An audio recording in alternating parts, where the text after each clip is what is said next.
Sosok 4 Jenderal Polri yang tersangkut kasus hukum di era Jokowi, kasus narkoba hingga pembunuhan. Di era pemerintahan Presiden Jokowi, ada 4 Jenderal Polri yang tersangkut kasus hukum. Terbaru atau hari Jumat kemarin, Kapolda Sumatera Barat atau calon Kapolda Jawa Timur Irjen Pol Teddy Minahasa tersangkut kasus narkoba. Namun, sebelum kasus Teddy Minahasa setidaknya ada 3 jenderal polisi tersangkut hukum. Yang pertama, Irjen Pol Napoleon Bonaparte. Irjen Napoleon Bonaparte tersangkut kasus hukum pada 2020 silam. Irjen Pol Napoleon Bonaparte yang saat itu menjabat Kepala Divisi Hubungan Internasional terseret kasus korupsi hak tagih Bank Bali Joko Sugierto Tjandra atau Joko Chandra. Irjen Napoleon Bonaparte terbukti menerima uang sebesar $200.000 Singapura dan $370.000 dari Joko Chandra untuk menghapus nama Joko Chandra dari daftar pencarian orang.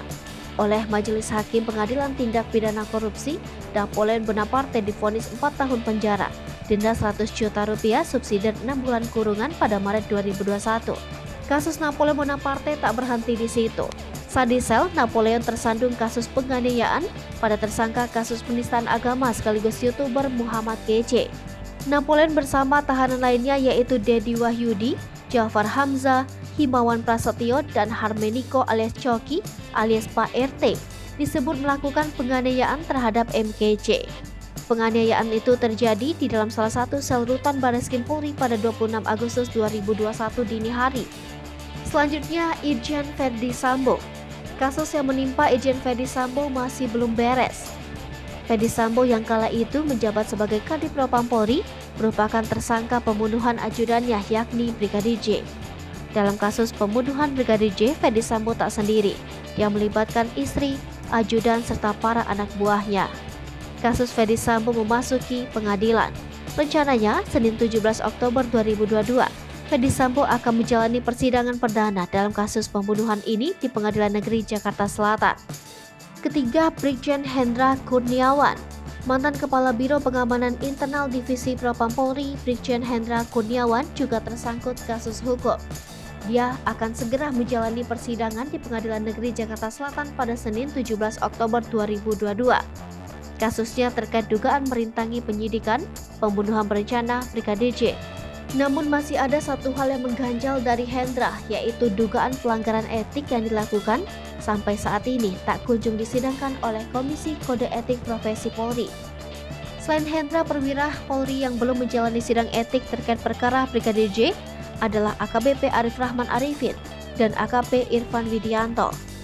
Selain pelanggaran etik, Brigjen Hendra dan sejumlah polisi juga disebut menggunakan jet pribadi saat mengunjungi rumah mendiang Yosua di Muaro Jambi 3 hari setelah pembunuhan berencana itu. Saat ini Polri disebut tengah menyelidiki siapa yang memberikan fasilitas jet pribadi itu kepada Hendra dan rombongannya. Dan yang terakhir, Irjen Teddy Minahasa. Terbaru adalah kasus Irjen Pol Teddy Minahasa. Kapolda Sumbar dan calon Kapolda Jatim ini tersangkut kasus narkoba. Kapolri Jenderal Listio Sigit Prabowo mengungkapkan bahwa Kapolda Jawa Timur Irjen Teddy Minahasa terlibat dalam jaringan peredaran gelap narkoba. Hal itu berdasarkan pengembangan kasus peredaran narkoba oleh Polda Metro Jaya. Listio menerangkan penindakan hukum harus dilakukan kepada siapapun tanpa pandang bulu. Nantinya, lanjut Listio, Irjen Teddy Minahasa akan diproses dalam 2 kategori, yakni soal pelanggaran etik dan pidana. Hai pemirsa Sri Popo TV, jangan lupa komen, like, dan subscribe, serta tonton terus berita-berita terupdate lainnya ya.